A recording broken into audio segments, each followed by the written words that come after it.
Nobody can stop this flow. Hallelujah. Hallelujah.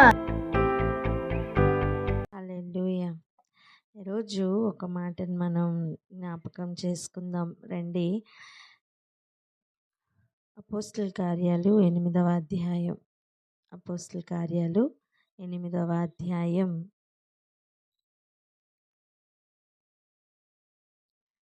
ఫిలిప్పు అడుగుతున్న మాటకు తను చెప్పిన మాటను చూద్దాం.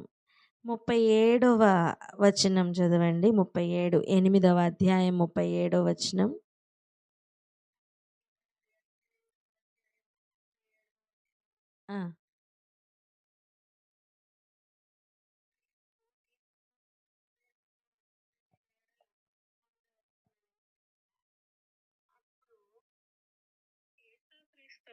దేవుని కుమారుడని విశ్వసించుచున్నానని ఉత్తరమిచ్చెను. హల్లెలూయా.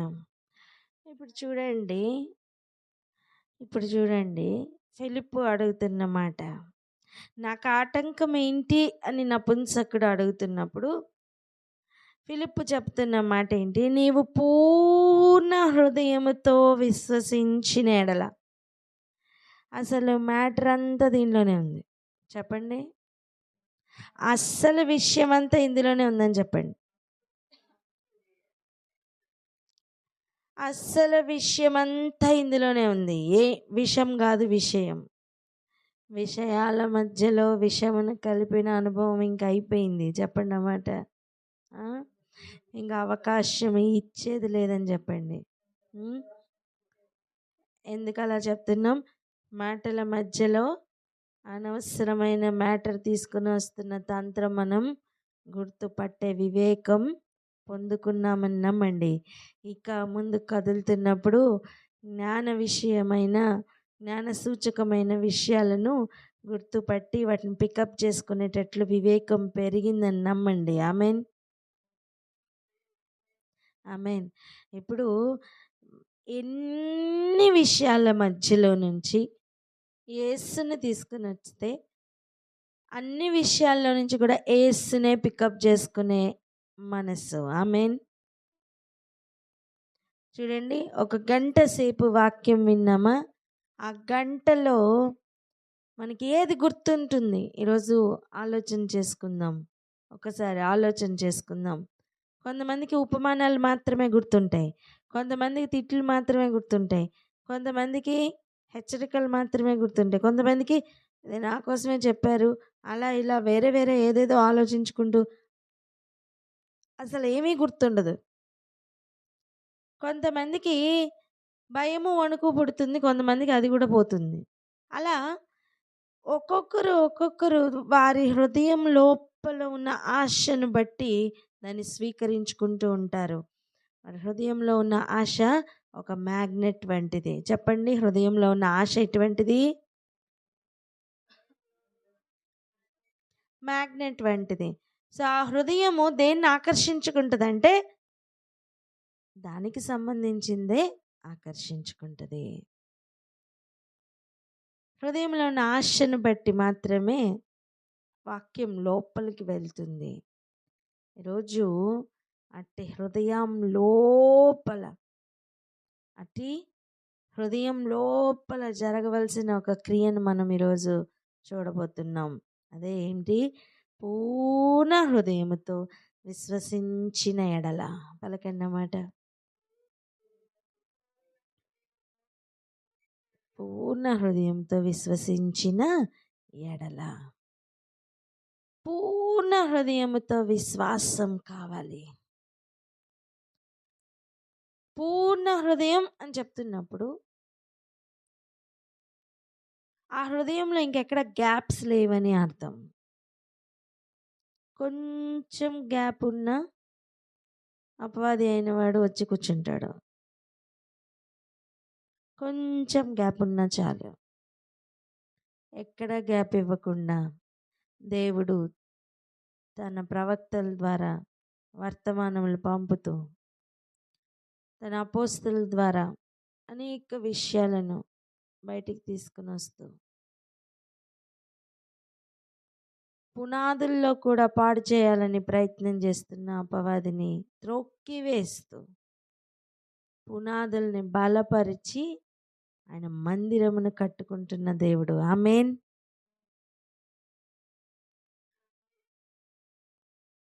చెప్పండి పునాదులు అని. మళ్ళీ చెప్దాం పునాదులు అని. హల్లెలూయా, హల్లెలూయా. ఈరోజు కొన్ని విషయాల్లోనికి మనం ప్రయాణం చేయాలి. సిద్ధమా? ఆమేన్. సరిపోవట్లా. సిద్ధమే. హల్లెలూయా. యుద్ధమే సిద్ధమే అని చెప్పండి. హల్లెలూయా, హల్లెలూయా. చూడండి, ఒక కాలం ఉండింది. గడిచిన కాలం అంతటినీ కూడా జ్ఞాపకం చేస్తూ ఆసాపు ఒక మాటను చెప్తున్నాడు. 78వ కీర్తనకు వెళ్దాం రండి. 78వ కీర్తన. నా జనులారా నా బోధకు చెవియొగ్గుడి. ఏమని చెప్తున్నారు ఆసాపు? నా జనులారా నా బోధకు చెవియొగ్గుడి. నేను కొన్ని విషయాలు మీతో చెప్పాలి. నా నోటి మాటలకు చెవియొగ్గుడి. పలకండి మాట. నా నోటి మాటలకు చెవియొగ్గుడి.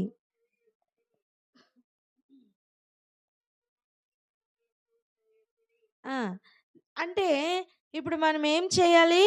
చెవుల్నివ్వాలి. చెవులు దేనికి ఓపెనింగ్ అని విన్నాం? హృదయానికి ఓపెనింగ్ పాయింట్ అని విన్నాం. కడుపుకి ఓపెనింగ్ పాయింట్ నోరు ఎలాగనో హృదయాలకి ఓపెనింగ్ పాయింట్ ఏంటి? చెవులు.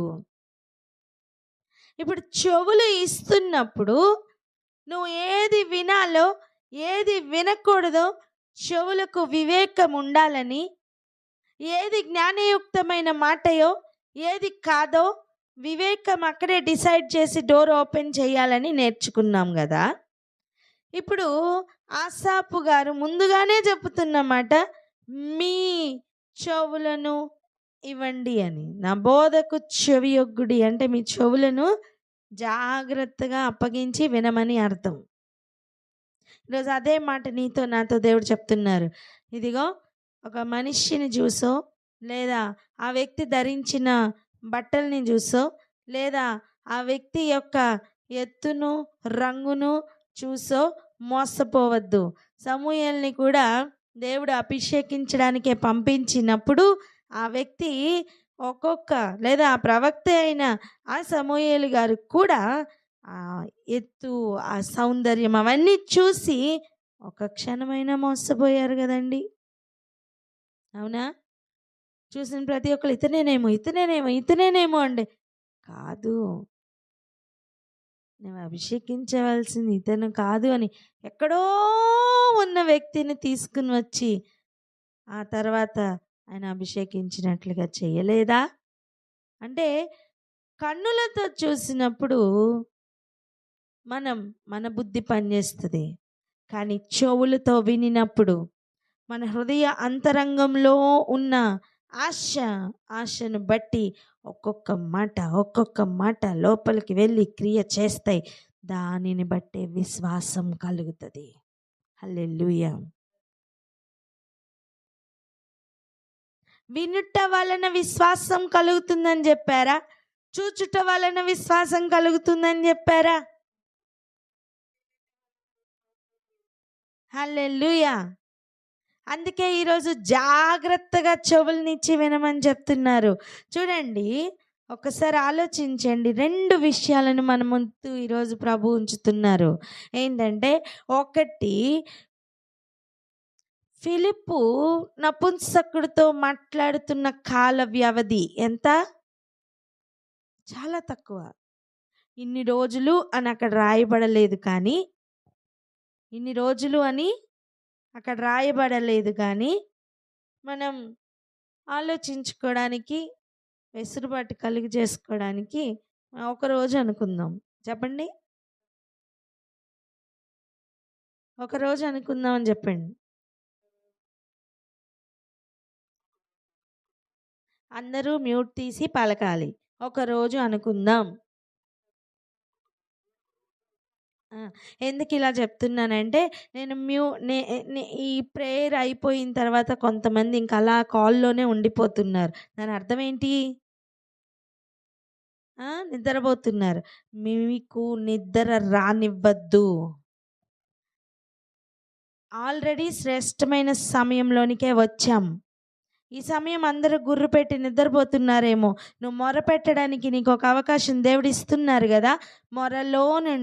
ఆ మొరలో నుండి దేవుడు పంపిస్తున్న ఒక్కొక్క వర్తమానం మనం స్వీకరిద్దాం. ఎందుకంటే ఆయన ద్వారబంధం యొద్ద కనిపెట్టుకుని ఉన్న వారికి ఉపదేశమును దేవుడు ఇస్తారట. అట్టి ఉపదేశమును స్వీకరిద్దాం. హల్లెలూయా. వినుట వలన విశ్వాసం కలుగుతుంది. ఈరోజు మన విశ్వాసం పూర్ణంగా ఉందా లేదా చెక్ చేసుకుందాం. ఒక్క దినం యేసు గురించి వినినప్పుడు నీకు పూర్ణ విశ్వాసం ఉంటే, నీకు పూర్ణ హృదయముతో విశ్వసిస్తుంటే కమాన్ అని చెప్తున్నారు ఫిలిప్పు. అటువంటిది ఇప్పుడు ఆసాపు గారు ఏం చెప్తున్నారు తెలుసా? ఒక తరం మొత్తాన్ని చూపించి విశ్వసించలేని దాని గురించి చెప్తున్నారు. డైరెక్ట్ విషయంలోకి వెళ్దాం రండి. 78వ కీర్తన 22వ వచనం మొదటిగా చదవండి.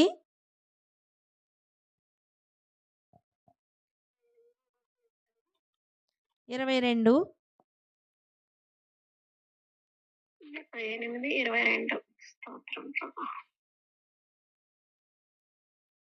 హల్లెలూయా. వారు దేవుని యందు విశ్వాసం ఉంచకపోయిరి, ఆయన దయచేసిన రక్షణ యందు నమ్మిక ఉంచలేదు. ఓ స్తోత్రం. చూస్తున్నారా? ఒక్క మాటలో చెప్పుతున్న మాట చూస్తున్నారా? వారు దేవుని యందు విశ్వాసం ఉంచకపోయిరి. ఒక తరం మొత్తాన్ని చూపించి విశ్వాసం ఉంచలేదని చెప్తున్నారు. దేని యందు? దేవుని యందు. ఆయన దయచేసిన రక్షణ యందు నమ్మిక ఉంచలేదట. కొన్ని డీటెయిల్డ్ విషయాల్లోనికి మనం వెళ్దాం. మనకి ఇవన్నీ తెలిసిన విషయాలే కావచ్చు, కానీ ఒక్కసారి ఈ ప్రయాణం చేద్దాం.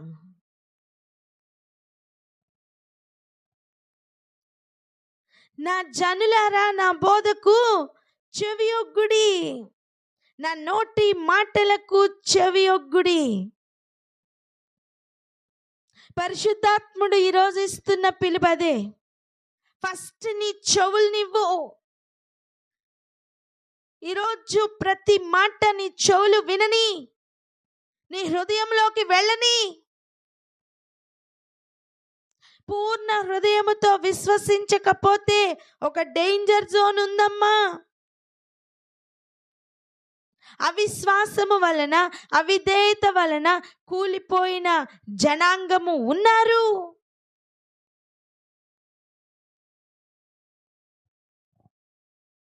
ఇంకా చెప్తున్నారు చూడండి, నేను నోరు తెరచి ఉపమానము చెప్పెదను, పూర్వకాలపు గూఢవాక్యములను నేను తెలియ చెప్పెదను. హల్లెలూయా. 2వ వచనం చదువుతున్నారా? చూస్తున్నారా? నేను నోరు తెరచి ఉపమానము చెప్పెదను. కమాన్. ఫిలిప్పు నోరు తెరచి ఏం చెప్పారు? అంతే ఉందా? ఆ లేఖనమును అనుసరించి అతనికి యేసుని గూర్చిన సువార్త ప్రకటించెను. నేనంటాను, 4000 సంవత్సరాల్లో జరగని కార్యం ఒక్క రోజులో జరిగిపోయిందని.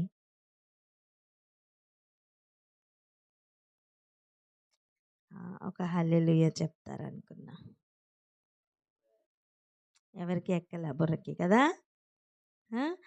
లోపల నుంచి ఆయన యొక్క ఉద్దేశ్యం అర్థమైనప్పుడు లోపల నుంచి పొంగి వస్తున్న స్తోత్రం ఒకటి ఉంటుంది. అది రాకుండా, చెవులు వినకుండా ఎందుకు ఆటంకపరుచుకుందాం? వద్దు. మన కాలంలో ఇప్పుడు మనకి ఇది మన కాలం అండి. ఇది మన కాలం. మీకు ఆ పాయింట్ అర్థం అవ్వాలి. చూడండి, మనము ఇలా చెప్తాం కదా, ప్రతి కుక్కకి ఒక టైం వస్తుంది. ఇట్లాంటి మాటలు చాలా మాట్లాడుతూ ఉంటాం లోకంలో కదా, పోనీ వింటూ ఉంటాం. చెప్పనా, ముందున్న తరాలు కానీ ఇక ముందుకు రాబోతున్న తరాలు కానీ మనం చూడలేదు, కానీ ఇప్పుడు మనం ఉన్న తరం, ఇది మన టైం.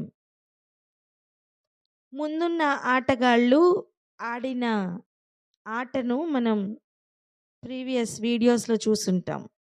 రాబోతున్న ఆటగాళ్ళు ఎలా ఉంటారో తెలియదు, కానీ బరిలోనికి దిగిన ఆట ఆడుతున్న సమయం ఇది డూ ఆర్ డై అన్నట్లుగా, ఇది మన టైం అన్నట్లుగా ఆ ప్లే గ్రౌండ్లో ఉన్న ఆటగాళ్ళు ఎలా అయితే ఆలోచిస్తారో ఈరోజు నువ్వు నేను అలాగనే ఆలోచించాలి. ఎందుకంటే భూమి అనే ఈ ప్లే గ్రౌండ్లో, భూమి అనే ఈ సమయం, ఈ స్టేజ్ మీద ప్రస్తుతం మనం సజీవంగా ఉండి, ఇది మనకివ్వబడిన కాలం, ఇది మనకివ్వబడిన సమయం. ముందున్న వారిని బట్టి, తరములను బట్టి చెప్తున్న మాట, వారు మాట వినకపోయిరి అని. వారు దేవుని యొక్క ఆ ప్రతి ప్రణాళికని అర్థం చేసుకోలేదు అని, వారి విశ్వాసం ఉంచకపోయిరి అని వింటున్నాం. నీ గురించి నా గురించి అలా చెప్పడానికి వీల్లేదు. పలకన్నమాట, నీ గురించి నా గురించి అలా చెప్పడానికి వీల్లేదని చెప్పండి. హల్లెలూయా, హల్లెలూయా. హృదయాల్ని సిద్ధపరచుకుందాం ప్లీజ్, దున్నుకుందాం. మన హృదయాల్ని మనమే సిద్ధపరచుకోవాలి. ఏ కఠినమైన హృదయం ఉండడానికి వీల్లేదు. చెవులు జాగ్రత్తగా అప్పగిద్దాం, చెవులు దేవుని వాక్యానికి ఇద్దాం. వ్యర్థమైన మాటల్ని వినడానికి ఇంతకాలం ఇచ్చిన కాలం ఇక చాలు. ఇక శ్రేష్టమైన మాటల్ని వినడానికి చెవుల్ని సిద్ధపరచుకుందాం. రండి, ముందుకు వెళ్దాం. నేను నోరు తెరచి ఉపమానము చెప్పెదను. ఆయన జరిగిన విషయాలను, అనేక విషయాలను చెప్పడానికి ప్రయత్నపడుతున్నారు. చూడండి, పూర్వకాలపు గూఢవాక్యములను నేను తెలియచెప్పెదను అని చెప్తున్నారు. గూఢవాక్యమట అంటే లోతైన, గూఢమైన, అది మరుగుపరచబడిన అనేక సత్యాలను ఇప్పుడు నేను బయటికి తీయబోతున్నాను, కానీ దాన్ని ఉపమాన రీతిగా చెప్తానంటున్నారు. వినడానికి నువ్వు నేను సిద్ధమా? చెప్పండి, సిద్ధమే అంటే సిద్ధమని చెప్పండి. వినడానికి జరుగుతున్న యుద్ధాలను జయిద్దాం. హల్లెలూయా. చెప్పండి అన్నమాట. వినడానికి జరుగుతున్న యుద్ధాలను జయిద్దామని చెప్పండి. హల్లెలూయా. నిద్ర మత్తులో నుంచి బయటికి వద్దాం. దుప్పటిని తీసి విసిరివేయండి. ఉన్న ఆ పక్కల మీద, లేకపోతే ఆ పడకల మీద, ఆ మంచాల మీద ఉండద్దు. పక్కకి రండి, నేల మీదకి రండి. ఒకసారి యేసయ్య మాట్లాడుతున్నారు, ఆకాశమా విను, భూమి చెవి యొగ్గుము అని. అంటే భూమికి కూడా చెవులు ఉన్నాయి. ఇదిగో నీ చెవులు పనిచేయట్లేదేమో, ఇదిగో నీ చెవులు మందగిలినియేమో. ఒకసారి నువ్వు తాకిన భూమిని ఒకసారి ఆలోచించు. భూమి కూడా యెహోవా మాట వింటుంది. ఎందుకు తెలుసా? ఆదిలో మొదటిలో 3వ దినమున భూమికి ఒక మాట చెప్పారు యేసయ్య, ఫలించు అని. నేటి వరకు ఫలిస్తూనే ఉంది. విత్తనములు ఇచ్చి చెట్లను మొలిపించు అని చెప్పారు. ఈనాటికి కూడా మొలిపిస్తూనే ఉంది. నువ్వు వెయ్యట్లా ఒక్క విత్తనం కూడా. ఎక్కడ చూస్తే అక్కడ మొలుస్తూనే ఉన్నాయి ఏదో ఒక మొక్క. కారణం ఏంటో తెలుసా? ఈనాటికి కూడా మాట వింటున్న భూమి నేర్పిస్తున్న పాఠమే అది.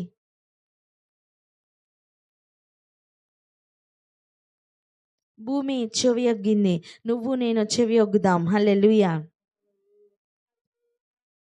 చెవి యొగ్గిన భూమిని కూడా దేవుడు నాశనం చేయడానికి రెడీ అయ్యారండి. ఒకసారి నీళ్లతోనూ, ఇప్పుడు రాబోతున్న కాలంలో అగ్నితోనూ. కానీ నిన్ను నన్ను అలా కాల్చడానికి కాదు ఆయన నిర్ణయించింది, నిన్ను నన్ను రక్షించడానికి. ఆయన రక్షణను కూడా నిర్లక్ష్యం చేసిన ఒక తరమును గురించి ఉపమాన రీతిగా గూఢమైన వాక్యములతో చెప్తున్న ఉపమానమును విందామని చెప్దాం. మాకు తెలిసిన సంగతులను, మా పితరులు మాకు వివరించిన సంగతులను చెప్పెదను. ఆసాపు గారి లోపల ఉన్న అంతరంగంలో మరుగుతున్న ఆ ఆశను ఒకసారి చూడండి. నాకు తెలిసిన గూఢమైన సంగతులు నేను దాచుకుంటానని అనట్లా, నేను వివరించి చెప్తానంటున్నారు. అది గ్రహించినా గ్రహించకపోయినా గూఢమైన సంగతులను చెప్తానంటున్నారు. గూఢమైన సంగతులు కావాలి అనే హృదయంలో ఉన్న ఆశ ఉందా? ఈరోజు ఈ సంగతులు నీకు నాకు అర్థమవుతాయి. ఆమేన్. మ్యాగ్నెట్ వలె ఆ ఆశ వెతుకుతూ ఉండాలి. హల్లెలూయా, హల్లెలూయా. అందుకే చూడండి, మొదటి 3 వచనాలు ఇప్పుడు జాగ్రత్తగా చదువుతుండగా విందాం. కీర్తనల గ్రంథం 78వ అధ్యాయం మొదటి 3 వచనములు. నా జనులరా, నా బోధకు చెవియొగ్గుడి, నా మాటలకు చెవియొగ్గుడి. నేను నోరు తెరచి ఉపమానము చెప్పెదను, పూర్వకాలపు గూఢ వాక్యములను నేను తెలియజెప్పెదను. మాకు తెలిసిన సంగతులను, మా పితరులు మాకు వివరించిన సంగతులను చెప్పెదను. హల్లెలూయా. ఏం చెప్తున్నారు తెలుసా? మొట్టమొదటి మాటే 4వ వచనంలో చూడండి, యెహోవా స్తోత్రార్హ క్రియలను, ఆయన బలమును, ఆయన చేసిన ఆశ్చర్య కార్యములను దాచకుండా వాటిని వారి పిల్లలకు మేము చెప్పెదము. హల్లెలూయా, హల్లెలూయా. దాచి పెడతామని చెప్పట్లా, దాచకుండా చెప్పుతామంటున్నారు.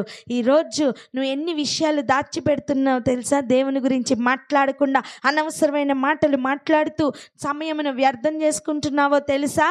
ఈరోజు ఒక తీర్మానం తీసుకో. ఈరోజు ఒక నోటితో ఒక తీర్మానం చేసుకో, చెవులతో ఒక తీర్మానం చేసుకో. నేను జ్ఞాన విషయ సూచకమైన విషయాలు తప్ప వేరే దేనికి కూడా నేను నా చెవులను యొగ్గను. నా చెవులను కేవలం దేవుని మాటకో లేదా దేవుని అనుసరించిన ఉపమానమునకో అటువంటి విషయాలకి మాత్రమే నా చెవులను తెరుస్తాను. అనవసరమైనవన్నీ కూడా నా చెవుల్లోనికి అలౌ చెయ్యను అని చెప్పండి. చూడండి, ఒక పెద్ద హోటల్కి వెళ్దామనుకోండి, అక్కడ బయట ఆ డ్రెస్ వేసుకొని వింతగానే కనిపిస్తున్నా సరే అక్కడ డోర్ ఓపెన్ చేయడానికి ద్వారపాలకుడు ఉంటాడు, సెక్యూరిటీ ఫోర్స్.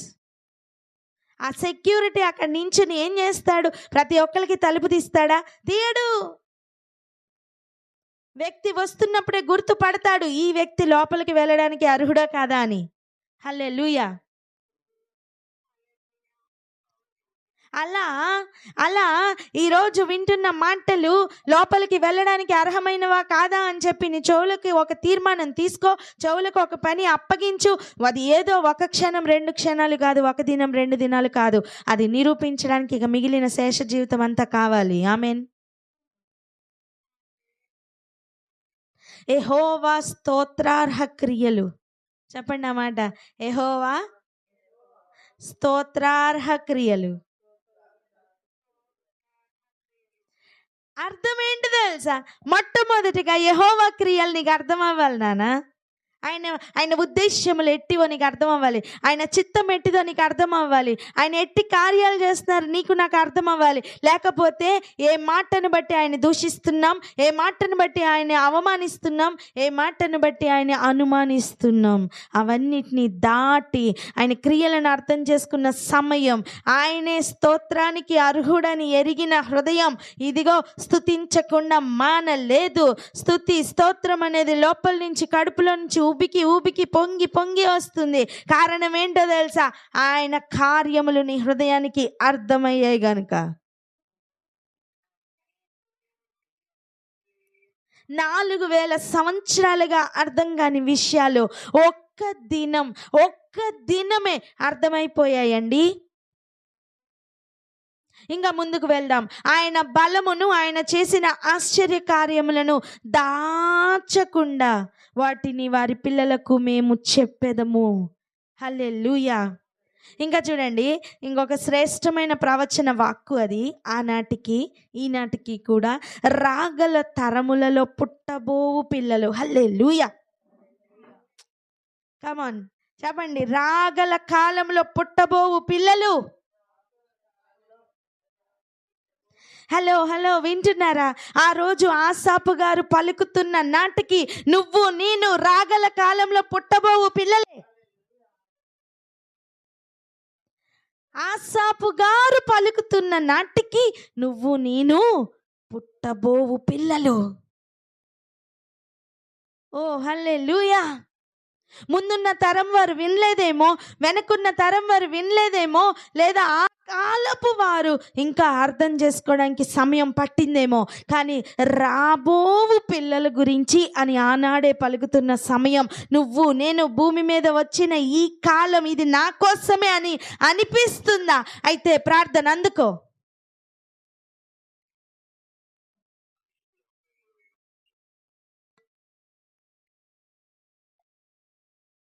రాబో తరములో పుట్టబో నిజముగా మేమే ఆ తరమే మేమే మా కొరికే ప్రభా. మీరు తండ్రి ఇస్తున్న ఉపదేశమును బట్టి మీరు స్తోత్రములు ప్రభా. తండ్రి మీరు భూమికి ఆజ్ఞాపించి ఉన్నారు ఫలించు అని. ఇదిగో ప్రభా, అది ఆనాటి నుండి కూడా తండ్రి మీరు మాటలు ప్రభా చెవి ఎగుతుంది నాయన. తండ్రి మీరు సెలవిస్తున్నారు. ఓపెనింగ్ పాయింట్ ఆఫ్ హృదయానికి చెవులు ఇదిగో నాయన అవి ద్వారములుగా ఉన్నవి కదా ప్రభా. తండ్రి తండ్రి నా జనులారా నా మాటకు చెవి ఎగుడైన ప్రభా. ఆ శాప పలుకుచున్నటువంటి మాటను ప్రభా తండ్రి మేము చెవి యొక్క వారిలో ఉండటం ప్రభా. అంటే మా చెవులను ప్రభా నాలుగు వ్యర్థమైన వాటికి వ్యర్థమైన మాటలు వినటకు, సాతాను తంత్రములను వినటకు ప్రభా అప్పగించినది చాలును. ఇక మీదట ఒక తీర్మానము కలిగి ఇదిగో నా చెవులు ప్రతిష్ఠించబడినట్లుగా నాయన తండ్రి ఆ పరిశుద్ధ రక్తముతో ప్రతిష్ఠించబడుచున్నటువంటి ప్రభా రోడ్డు చెవులు లాగా నాయన తండ్రి మా చెవులు ప్రతిష్ఠించుకొని ప్రభా ఇక మీదట ఎన్నడను ప్రభా ఆ మోసపూరితమైన తంత్రముల వైపు మా చెవులను ఇవ్వకుండా ఇదిగో మీ ఉపదేశము వైపు నాయన తండ్రి మా చెవులను ఇచ్చి వారుగా ఉండటకు నీ కృపను విధాయించిన ఆ తరము వారైతే నాయన తండ్రి మీ యొక్క ఆశ్చర్య క్రియలందు మీ యందు విశ్వాసము లేని తరము వారిలో ప్రభా మేము ఉండక నాయన తండ్రి మాట వినుచున్న తరములో నాయన చెవి ఎగ్గుతున్న తరములో నాయన తండ్రి మీకు లోబడుచున్నటువంటి తరములో తండ్రి ఉన్నట్టు నీ కృపను మీరు దాయిచ్చేది ప్రభా. ప్రతి విధమైన అవిధేయతలు కొట్టివేయబడును గాక నాయన తండ్రి. ఇదిగో చెవులు ప్రభా మేము దేనికి అప్పగిస్తున్నామో తండ్రి, మా చెవులలో దేని వింటున్నామో దేనికి తండ్రి చెవి మా జీవితంలో ప్రభా ఈ నాలో నాశనం చేసుకున్నామో నాయన తండ్రి. ఆ దిశ నుంచి మా ప్రయాణము మార్చిక మీదట నాయన వింటున్నారు కదా. అపహాస్యకుడు కూర్చుండు చోటును నువ్వు కూర్చుండొద్దు, వారి ఆలోచన నీవు వినవద్దు అని ప్రభా అటు వారికి మేము విముఖులమై తండ్రి తండ్రి ఆ శాపు పిలుస్తున్నట్లుగా ప్రభా మేమును ప్రభా మా చెవులను నీకు ప్రతిష్ఠించిన ఆయన చెవి యొగ్గి నీ మాట విని కృపను దాయిచేడు ప్రభా. అటు చెవులు నాకు కలుగును గాక, అటు చెవులు నాకు కలుగును గాక, అటు చెవులు నా సహోదరులకు కలుగును గాక. ఇటు కృపను నాకు నా సహోదరులకు మీరు దాయిచేయమని నా ప్రభువుని యేసయ్య పరిశుద్ధ నామమున అడుగుచున్న మా ప్రియ పరలోకపు తండ్రి. ఆమేన్. హల్లెలూయా. అందరం ఆమేన్ అని. హల్లెలూయా. రండి ఇక ముందుకు వెళ్దాం. ఇంతకీ ఆ తరముల వారి కొరకు చెప్తున్న మాట ఏంటో చూసారా? చూడండి 5వ వచనం. రాగుల తరములలో పుట్టబోవు పిల్లలు దాని నెరుగునట్లును వారట ఏం చేయాలట? లేచి తమ పిల్లలకు దానిని వివరించునట్లును. హల్లెలూయా. రాబోవు తరముల్లో ఏం జరగాలి? ఆ పుట్టబోవు పిల్లలు వాటిని తెలుసుకోవాలి. ఇక వారేం చేయాలి? వారికి పుట్టబోవు పిల్లలకి చెప్పాలి. హల్లెలూయా. అమ్మా, నువ్వు ఎంత మందిని కంటున్నావు, నీ గర్భంలో ఎంత మందిని ధరించావు, వారందరికీ కూడా ఆయన ఆశ్చర్య కార్యములను పంచుతున్నావా? నీ పగలు ప్రతీకారాలు పంచుతున్నావా? ఏం చెప్తున్నావు నీ పిల్లలకు? ఇక్కడ గుంట ఉంది, జాగ్రత్త అని చెప్పు, తప్పు లేదు. కానీ నేను గుంటలోనే ఉన్నాను, అయినా సరే నేను కరెక్ట్గా ఉన్నాను అని మాత్రం చెప్పకు. నీ నీ ప్రతి మాటలో నీ దేవుణ్ణి పరిచయం చెయ్యి. నేను చెప్తున్న విషయం ఏంటో తెలుసా? ఇంత గొప్ప ప్రయాణం తర్వాత ఈ అధ్యాయం చదువుకోండి. ఈ అధ్యాయం చదివితే మనకు అర్థమవుతుంది ఇశ్రాయేలీల పట్ల చేసిన ప్రతి కార్యమును గురించి మాట్లాడినట్టు. కానీ అక్కడ ఆగిపోవడానికి వీల్లేదు. ఈరోజు నీతో నాతో ప్రభు ఏం మాట్లాడిన అది ముఖ్యం. ఇదిగో 4000 సంవత్సరాల్లో సాధ్యము కాని పూర్ణ హృదయముతో విశ్వసించిన క్రియ ఒక్క దినములో నపుంసకుడుకు ఎలా సాధ్యమైంది? అదే ఈరోజు మన మ్యాటర్. అర్థమైందా? ఈరోజు విషయం ఏంటి? 4000 సంవత్సరాల్లో సాధ్యము కాని విశ్వాసం ఒక్క దినంలో ఎలా సాధ్యమైంది అన్నదే ఈరోజు మనకి విషయం. ఈ విషయాన్ని కనుక మనం సరిగా అర్థం చేసుకోగలిగితే, ఈ విషయాన్ని కనుక మన చెవులు వివేచించి మన హృదయం అంగీకరించి అర్థం చేసుకోగలిగితే, అర్థం గ్రహించగలిగితే, ఇదిగో రానున్న దినముల్లో విశ్వాసముతో పరుగులు పెట్టుట సాధ్యమవుతుంది. ఆమేన్, ఆమేన్. స్థిరమైన విశ్వాసం. చెప్పండి, స్థిరమైన విశ్వాసం. కదల్చబడని విశ్వాసం. అంతిపై అనవాడు చంపబడుతున్న కాలంలో కూడా నువ్వు ఆయన నామమును విడిచిపెట్టని ఒక విశ్వాసం కలుగుతుంది నాన్న. ఆమేన్. వారు లేచేట తమ పిల్లలకు దానిని వివరించునట్లు ఏమంటున్నారు? వీరును దేవుని యందు నిరీక్షణ గలవారై దేవుని క్రియలను మరువకయుండి యథార్థ హృదయులు కాక దేవుని విషయమై స్థిర మనస్సు లేని వారై తమ పితరుల వలె తిరగబడకయు మూర్ఖతయు తిరుగుబాటును గల ఆ తరమును పోలి ఉండకయు వారు ఆయన ఆజ్ఞలను గైకొనున్నట్లు. చూస్తున్నారా? ఆయన యాకోబు సంతతికి శాసనములను నియమించెను, ఇశ్రాయేలు సంతతికి ధర్మశాస్త్రమును అనుగ్రహించెను. మన పితరులు తమ పుత్రులకు దాన్ని తెలుపవలనని వారికి ఆజ్ఞాపించెను. కానీ ఏం జరిగిందట? విండ్లను పట్టుకొని యుద్ధ సన్నద్ధులైన ఎఫ్రాయిము సంతతి వారు యుద్ధ కాలమున వెనుకకు తిరిగిరి. వారు దేవుని నిబంధనను గైకొనకపోయిరి. ఆయన ధర్మశాస్త్రమును అనుసరింపనొల్లకపోయిరి. ఆయన క్రియలను, ఆయన వారికి చూపిన ఆశ్చర్య క్రియలను వారు మరచిపోయిరి. ఐగుప్తు దేశంలోని సోయను క్షేత్రమందు వారి పితరులు చూచుచుండగా ఆయన ఆశ్చర్య కార్యములను చేసెను. సముద్రమును పాయలుగా చేసి వారిని అద్దరికి నడిపించెను. ఆయన నీటిని రాశిగా నిలిపెను. పగటి వేళ మేఘములో నుండి రాత్రి అంతయు అగ్ని ప్రకాశములో నుండి ఆయన వారికి త్రోవ చూపెను. బండను చీల్చెను. ఇంకేంటి? సముద్రం అంత సమృద్ధిగా ఆయన వారికి నీరు త్రాగనిచ్చెను. బండలను ఇన్ని కార్యాలు చేసెను. కానీ ఏమి జరిగెను? విశ్వాసం ఉంచకపోయిరి.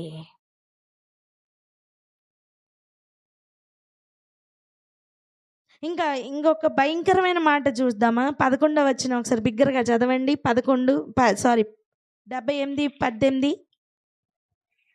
78:18 వచ్చిన కీర్తనల గ్రంథం 78:18. వారు తమ ఆశ కొలది ఆహారం నడుగుచు తమ హృదయములో దేవుని శోధించిరి. ఏమంట? వారు ఆశ కొలది ఆహారమును అడుగుతున్నారట. నేడు మా అనుదిన ఆహారం మాకు అనుగ్రహించుము, లేదా దయచేయము. పరలోక ప్రార్థన కదా.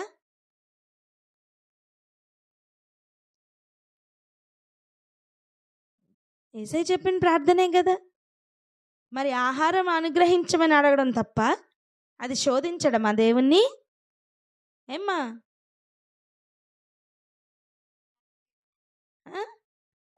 తమ ఆశ కొలది ఆహారాన్ని అడుగుతూ, ఇంకా ఏం మాట్లాడుతున్నారు తెలుసా?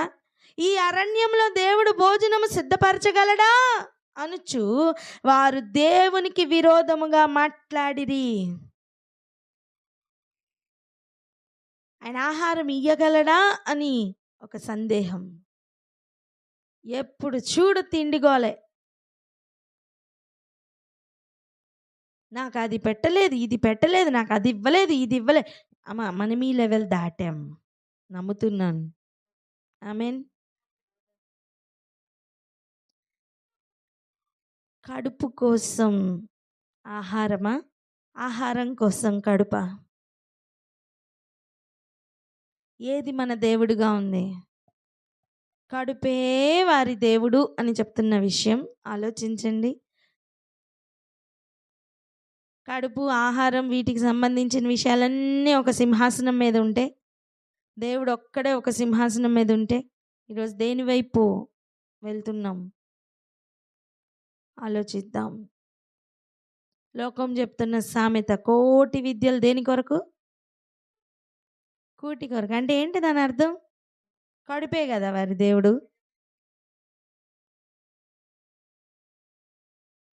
ఈ లెవెల్ దాటుదాం. దేవుడు మన ఇంట్లో పని మనిషి కాదు. నాకు ఆహారం పెట్టు, నాకు అది ఇవ్వు, ఇది ఇవ్వు, ఇది. అమ్మ, ఒక్కసారి ఆలోచించండి.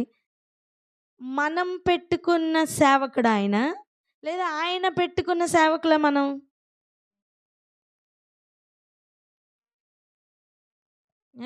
మనం ఇలా ఆలోచిద్దాం ఒకసారి. ఇప్పుడు గవర్నమెంట్ జాబ్ చేస్తున్నాం అనుకోండి, ఇంగ్లీష్లో ఏమని రాస్తాం? గవర్నమెంట్ సర్వెంట్ అని రాస్తాం, అవునా? అలాగనే దేవుని సేవకుల గురించి ఇంగ్లీష్లో ఏమని రాస్తాం? గాడ్ సర్వెంట్ అని రాస్తాం, అవునా? అవునా? సర్వెంట్ ఆఫ్ గాడ్ అని రాస్తాం, అంతేనా? చెప్పండి, అవునా కదా? అప్పుడు యజమానుడు ఎవరు? దేవుడు. మనం ఏం చేస్తాం? ఎవరెవరికి పని చెప్పాలి? ఏనాడన్నట్టు అనుభవం కొరకు ఎదురు చూసామా? ప్రార్థన అంటే ఏంటి తెలుసా? మనం ఆయన ఏం చేయాలో చెప్పేసి వచ్చేయడం ప్రార్థన. నో,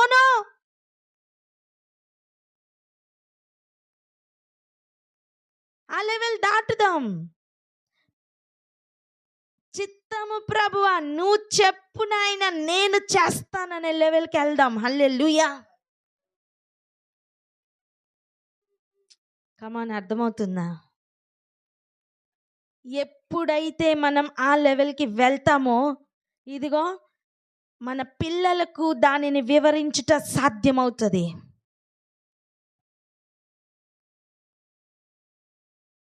ఆ రోజు ఆ అనుభవంలో లేకనే వారు ఏమయ్యారు? హృదయంలోనూ వారు ఆయనకు సింహాసనముగా వేయలేకపోయారు, చెవులను ఆయనకి యొగ్గలేకపోయారు, స్థిరమైన విశ్వాసంలో వాళ్ళు నిలబడలేకపోయారు, మూర్ఖతని అగపరిచారు, తిరుగుబాటు చేశారు, సణుగుకున్నారు, గొణుగుకున్నారు. ఈరోజు ప్రభు చెప్తున్న మాట ఏంటి తెలుసా? అలా చేయొద్దు, అలా చేయొద్దు. ఆయన చేసిన ఆశ్చర్య కార్యములను దాచకుండా వివరిస్తాను, అలా చెయ్యొద్దు. గూఢమైన వాక్యాలు మీకు చెప్తాను, అలా చెయ్యొద్దు. మీరు గమనించండి, నేను నోరు తెరచి ఉపమానం చెప్తా, పూర్వకాలంలో గూఢవాక్యాలను మీకు తెలియజెప్తా అని చెప్పి ఇలా మాత్రం ఉండొద్దని చెప్తున్నారంటే, అలా ఉండకుండా ఉన్న ప్రజలు ఏం చూడబోతున్నారో ఒకసారి ఆలోచించండి. గమనించండి. అలా ఉన్న ప్రజలే అన్ని ఆశ్చర్య కార్యాలను చూస్తే, అలా ఉండని ఒక జనాంగం ఉంటే వారు ఎలా ఉంటారో ఒకసారి ఆలోచించండి. హల్లెలూయా. ఈరోజు ఈ విషయమే మనకు అర్థం అవ్వాలి. ఈరోజు ఏం అర్థం అవ్వాలి? ఈ విషయమే మనకు అర్థం అవ్వాలి. వారు 22వ వచనం, వారు దేవుని యందు విశ్వాసం ఉంచకపోయిరి, ఆయన దయచేసిన రక్షణ యందు నమ్మిక ఉంచలేదు.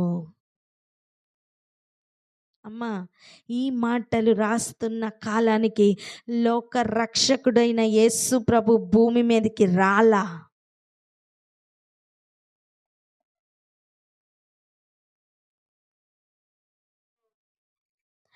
అపోస్తల కార్యాల్లో చదువుతున్న విషయం కూడా, భూమి మీదకు యేసు ప్రభు వచ్చి ఆయన రక్షణ కార్యం కొరకు ఆయన శిలువ మరణమై, తర్వాత ఆయన శిలువ మరణం నుండి పునరుద్ధానం గురించి జరిగిన కొన్ని దినాల్లోనే ఆ విషయాలను వింటున్న నపుంసకుడినే మనం అక్కడ చూస్తున్నాం.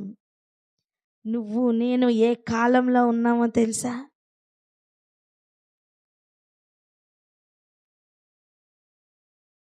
ఆసాపు కాలం దాటి పిల్లలు పిల్లలు పిల్లలు పిల్లల పిల్లల తరములు దాటి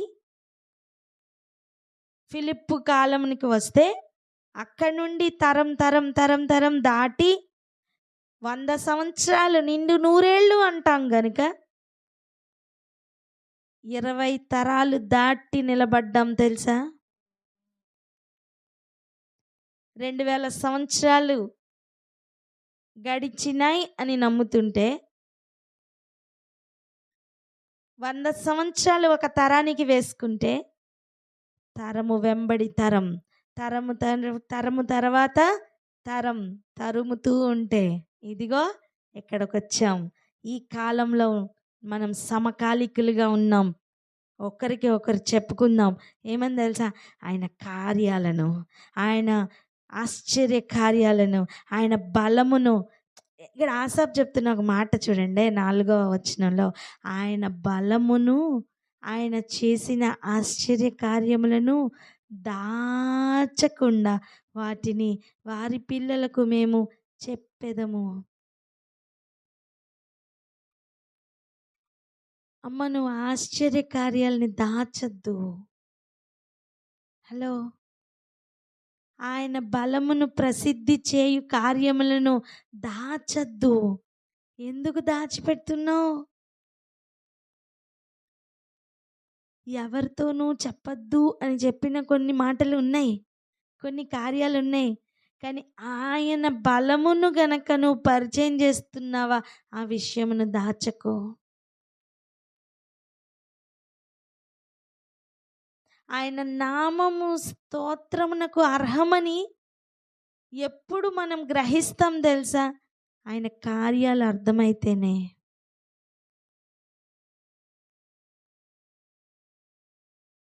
ఆయన కార్యాలు ఈరోజు నీకు నాకు అర్థం అవ్వాలి. 2 తరములను దేవుడు మన ముందు పెడుతున్నారు. ఒకటి, 4000 సంవత్సరాలు మాట వినక ఆయనను బాగా కోపము తెప్పించిన ఒక తరం. వాళ్ళ గురించి చెప్తున్న ఒక మాటను చదవండి, 21వ వచనం. యెహోవా ఈ మాట విని కోపగించెను. ఆయనకు ఇశ్రాయేలీయుల సంతతి మీద హరించి వేయాలన్నంత కోపం వచ్చిందట.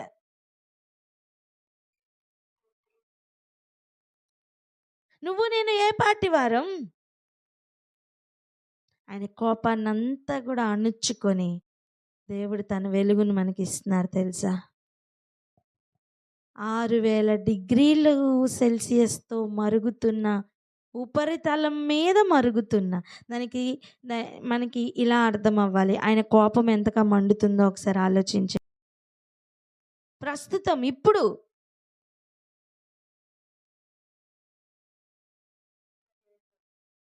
మాకు విజయవాడలో 28 సెల్సియస్, మీకు చెప్పండి.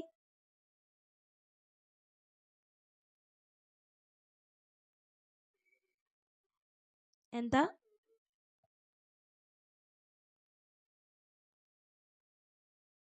మీకు ఎంత చూపిస్తుంది చెప్పండి? 24. ఇప్పుడు ఆలోచించండి, 24 సెల్సియస్ మనకి ఇప్పుడు ప్రస్తుతం భూమి మీద ఉంది. కానీ భూమి అంతరంగంలో ఎంతతో మండుతుంది ఇప్పుడు? మినిమం ఎంత కాదనుకున్నా 6000 డిగ్రీలతో మండుతుంది. ఇది భూమి పరిస్థితి. కానీ ఇప్పుడు సూర్యుని పరిస్థితి గమనించండి.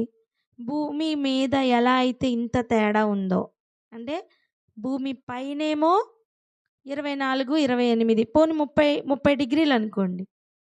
కానీ మధ్య భాగంలో లోపల అంతరంగంలో కడుపులో ఎంత?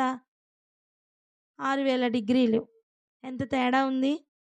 చాలా తేడా ఉంది కదా. అవునా కదా? చెప్పండి, అవునా కదా? చాలా తేడా ఉంది. ఇప్పుడు సూర్యుడిని ఒకసారి ఆలోచించండి. సూర్యుడు ఉపరితలం మీదనే ఇంచుమించు 6000 డిగ్రీలు ఉంటుంది.